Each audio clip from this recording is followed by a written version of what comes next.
Greetings, folks, and welcome to today's show. Our subject is education, as it frequently is. Today is a little bit different.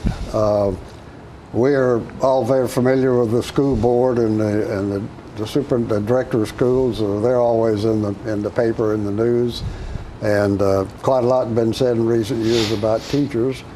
But there's a little cadre of folks up in the middle of that somewhere who really have the job of trying to make everything work. And we want to talk to one of those today, and that's Mike Landis, who has now turned in his retirement papers, and by Christmas time he will be out of the school system after a whole bunch of years. 35 years you stayed all together, 29 years in administration, 15 years in Tullahoma or something like that. Correct. As principal first at West, and then last few years at high school.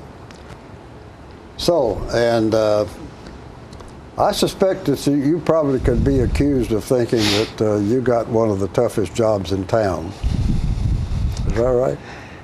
I have had many people tell me that principal at Tullahoma High School is probably one of the toughest jobs in town, and I honestly could not disagree with that.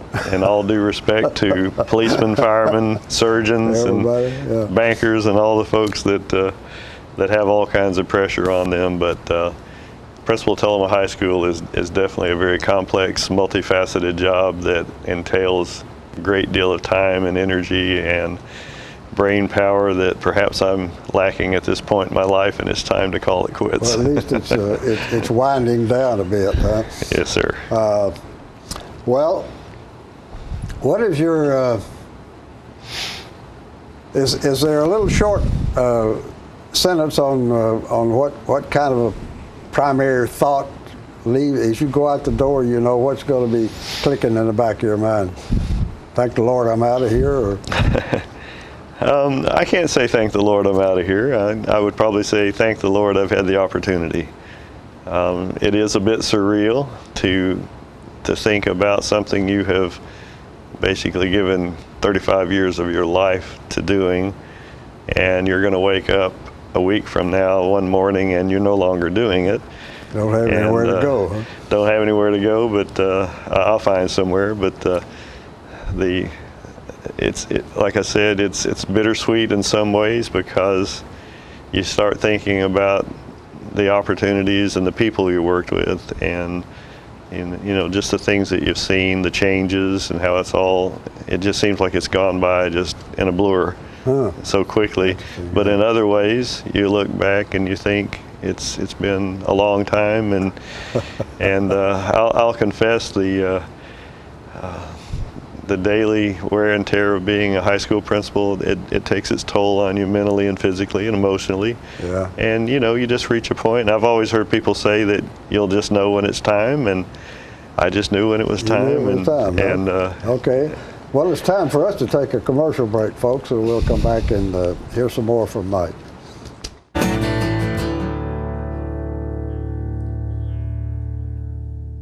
Looking for that special, unique holiday gift? Not to worry. Christie's Gifts at Merle Norman and Northgate Mall, Tullahoma has everything you need. From sports logo items, scarves, tops, and wraps to children's items. With too many brands to name, a few are Spartina and other designer handbags, Glory House picture frames, Lang calendars, Lily Pulitzer, Boku charm jewelry, Sparkle make-your-own necklace, Mariana handcrafted jewelry from Ireland, and interchangeable jewelry from Chameleon, Ginger Snaps, and Lottie Dottie. Children's educational toys by Melissa and Doug, Mud Pie baby gifts, and the always favorite Hello Kitty. All these and much, much more. To find the exceptional gift you want to give, do what Santa does. Visit Christie's Gifts at Merle Norman and Northgate Mall, Tullahoma. A job is not just a job in this type of business. It's just a joy to know that the staff is there for my parents. There's love in that building, and you can feel that love. It's a wonderful feeling to know that they're well taken care of, and it is my home. It's my second family. I keep saying I'm going to retire, and I can't leave. That's home. Life Care Centers of America. Let the Smokehouse be your mountain getaway destination in beautiful Monteagle, Tennessee. Enjoy our cabins, restaurant, and old general store. Shop thesmokehouse.com featuring homemade barbecue sauces, jellies, and many other fine Tennessee products. Our live Music on the Mountain series features some of the best local and Nashville talent every Friday and Saturday night, 6:30 p.m. No cover, kids welcome.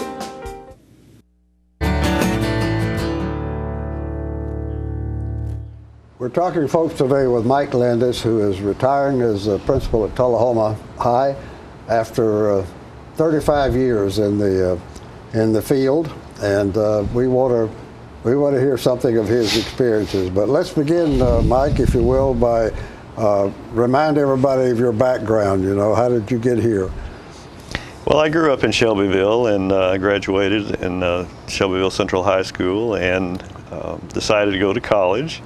Went to the University of Tennessee in Knoxville, and probably the biggest decision point of that was to the University of Tennessee football team.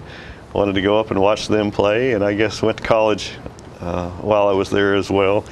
But my goal was to be in the business field. In fact, I graduated with an undergraduate degree in business and personnel industrial management, and never dreamed of being a teacher.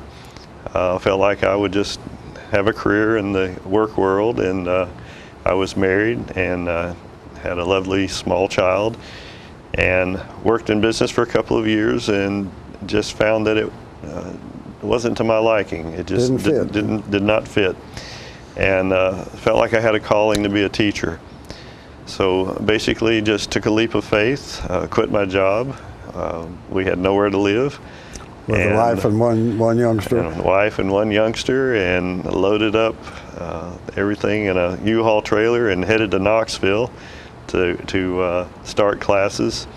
Worked on my education graduate degree and got a degree in teaching history. Taught history for a few years, and then planned to be a teacher. Never thought about being a principal.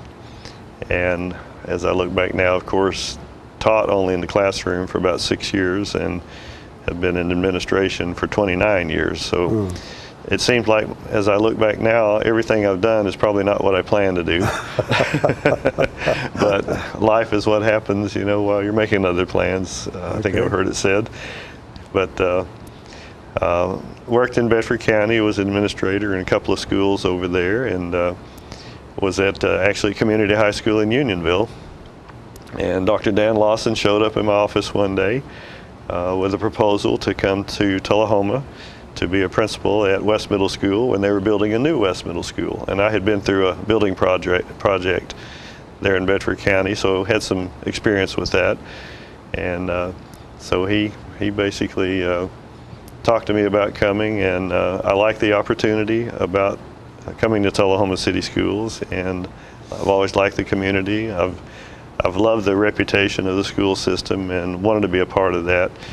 And you know, quite frankly, being on Dr. Lawson's team has been a tremendous growing experience.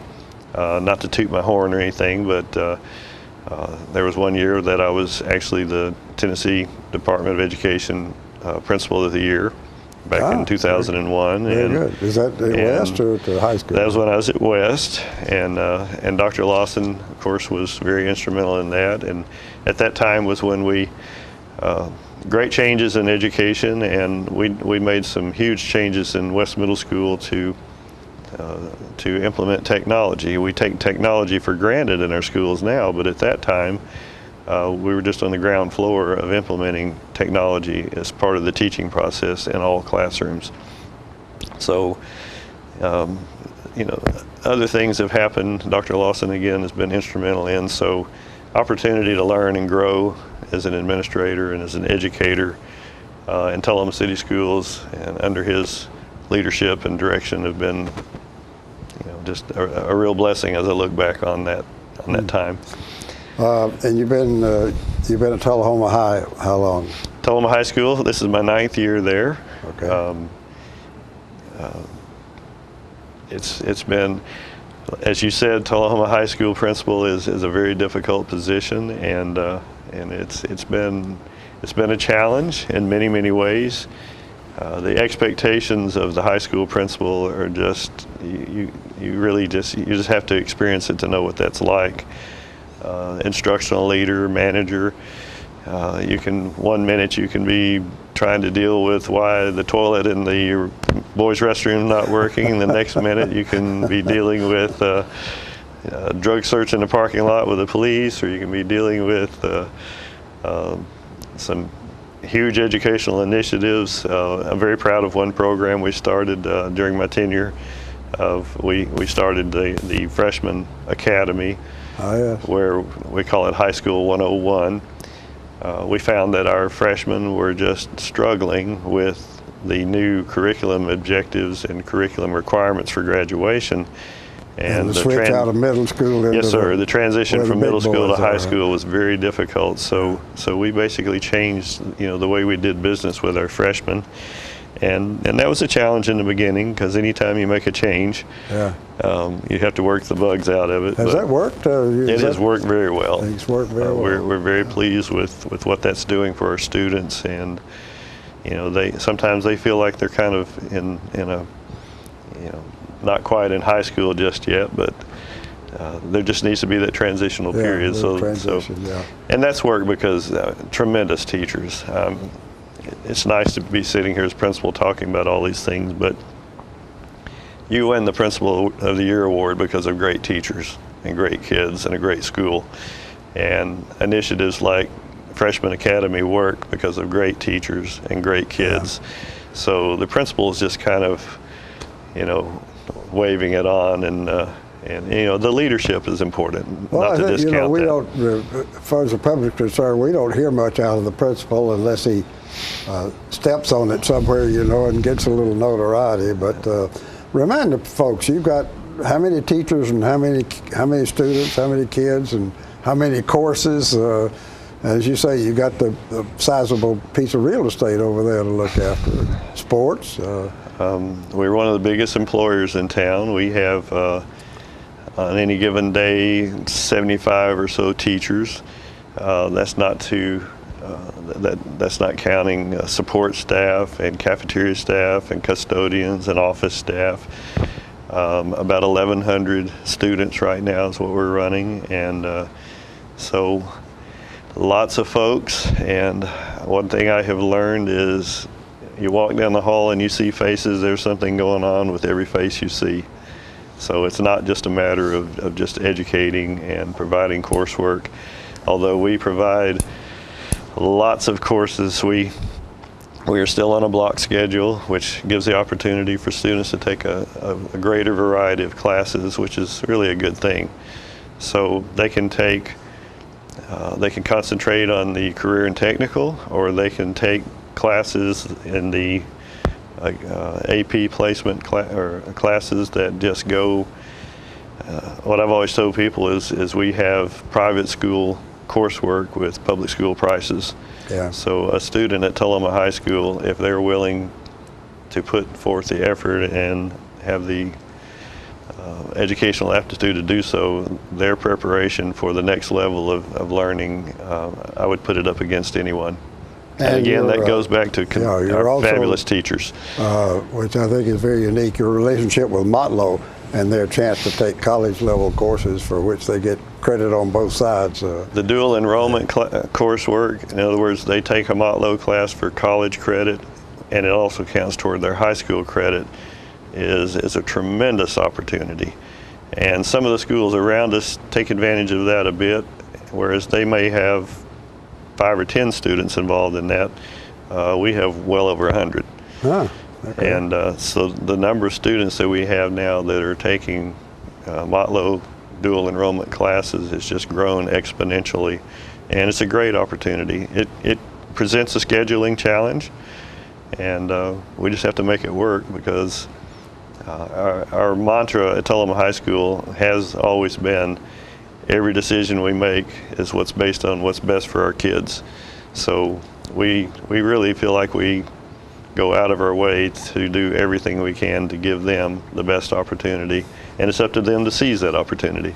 Okay, very good. Well, that's a good story. Let's take another short commercial break, folks, and we'll come back and go some more.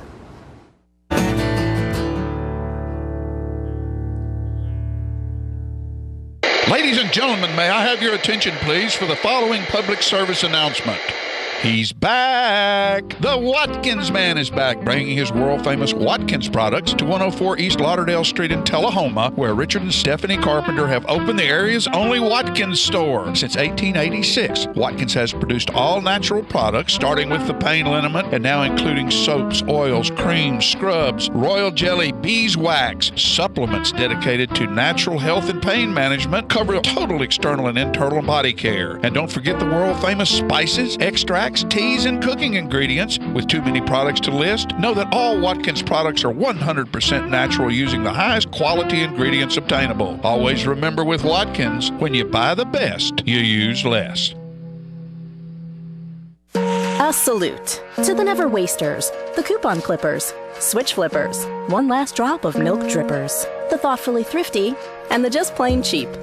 Charter respects your economic IQ and honors it with a phone service worthy of your ever-watchful wallet.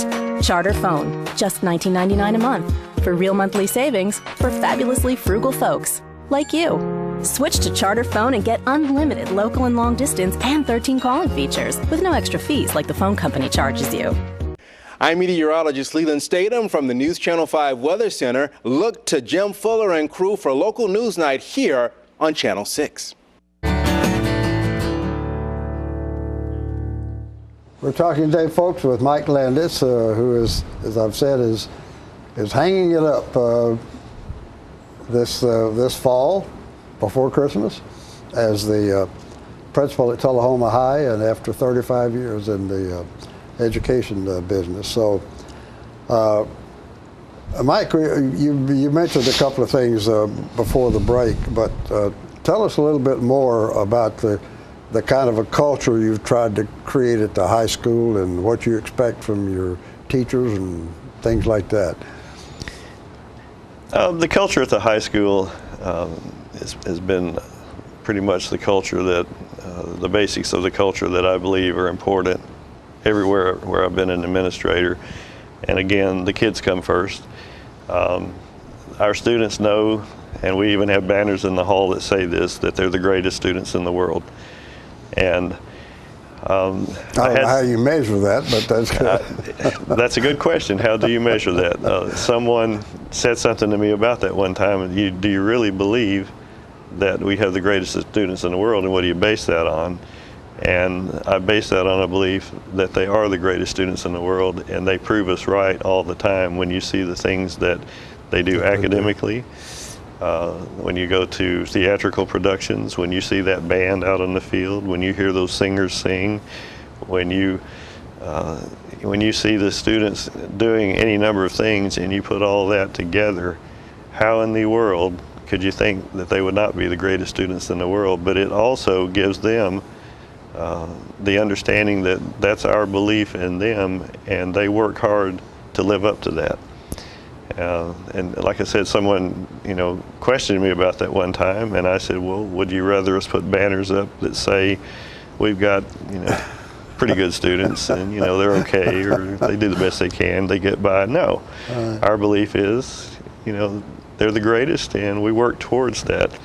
And we talked a bit about the academic side. We didn't say anything. You've also got, how many sports programs have you got running? Probably 8 or 10?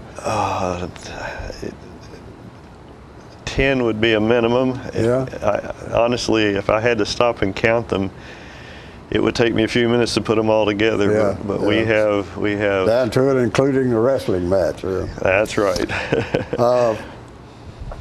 Well, and Dr. Lawson had some very kind things to say about you. We are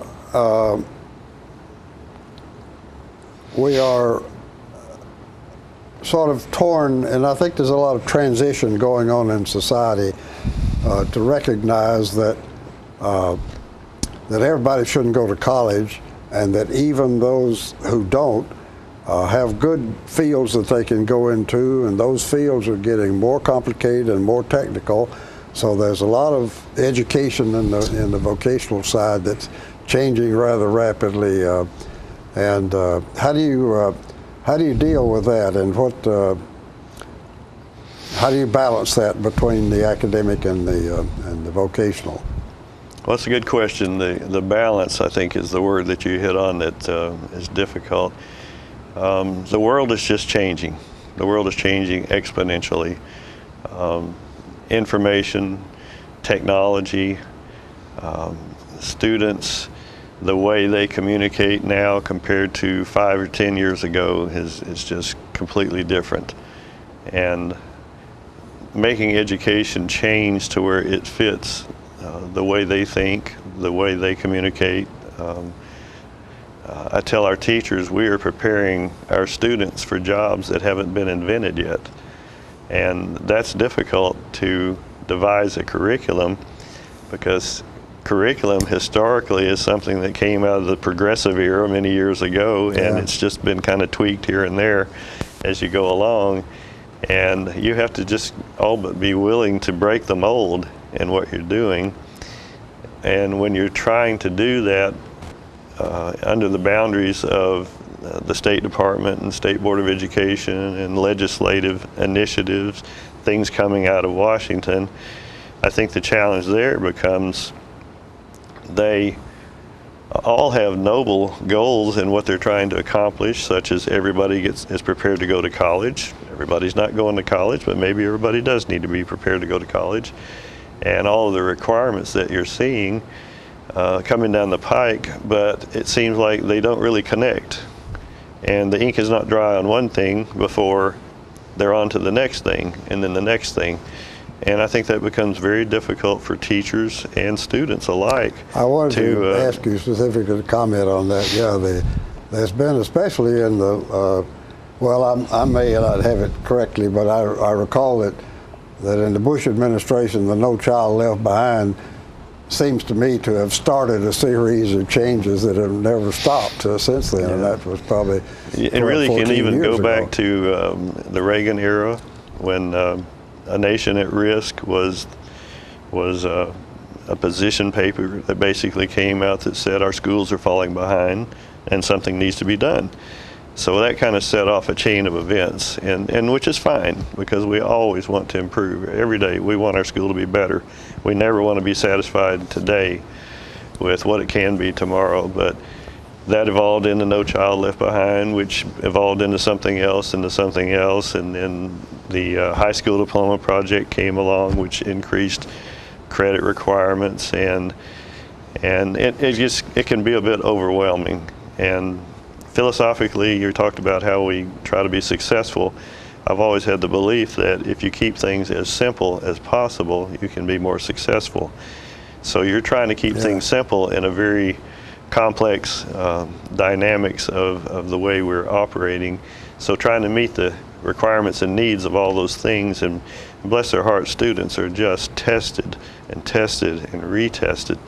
And I'm a believer in accountability, and I'm a believer in we should have standards that are measured, and we have to know what makes our schools good schools, because our students are being successful in what they're accomplishing. But just to hang it all on a few standardized tests, I think is a grave mistake, because you said something about the career and technical program.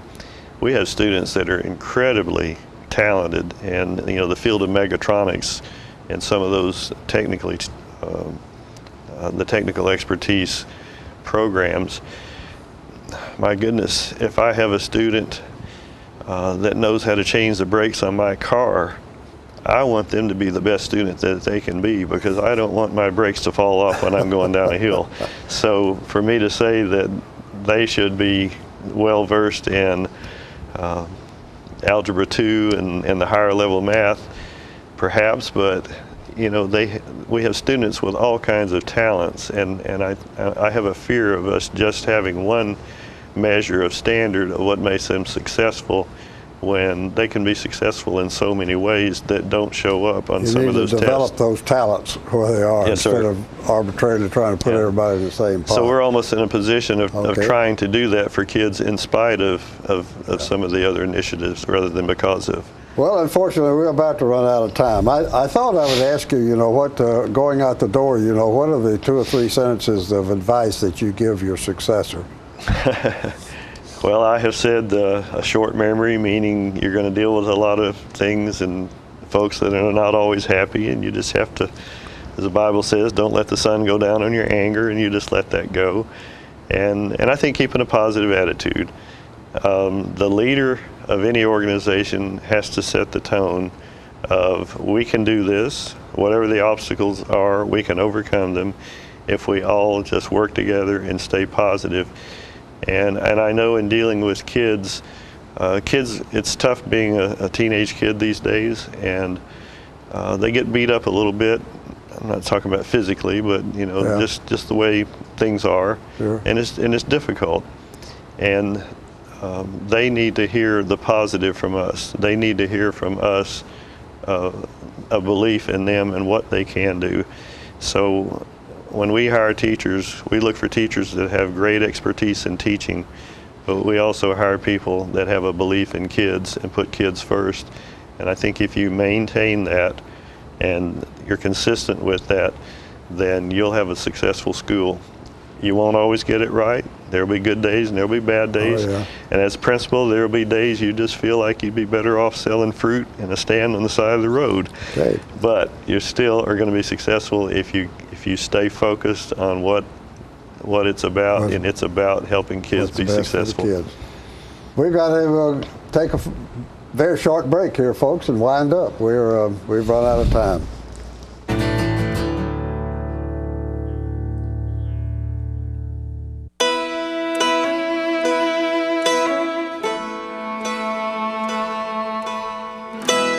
Imagine a world with more birthdays. We strive for it every day. We fight to get people the best access to care and the chance for more parties to plan. We're the American Cancer Society. Help create a world with more birthdays at morebirthdays.com. Get your news first, fast, and free with your news leader on 6 every Tuesday, Thursday, and Saturday nights at 6, 8, and 10 p.m. Local weather, sports, community calendar events, and a comprehensive look at the latest news stories and news makers as only a video news broadcast can do. Get it first, fast, and free with News Leader on Channel 6, your local information network.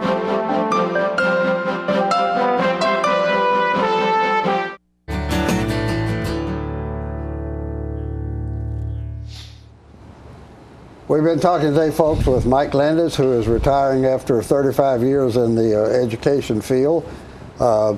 Mike, is there something you'd like to say to the folks out there as a sayonara?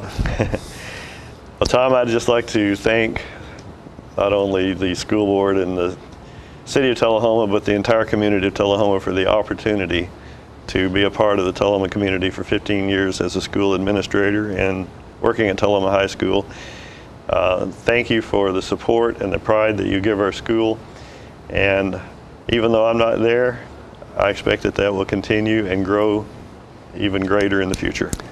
Well, we owe a great deal of thanks to you, Mike, and including thanking you for coming on today. And folks, we will see you next time.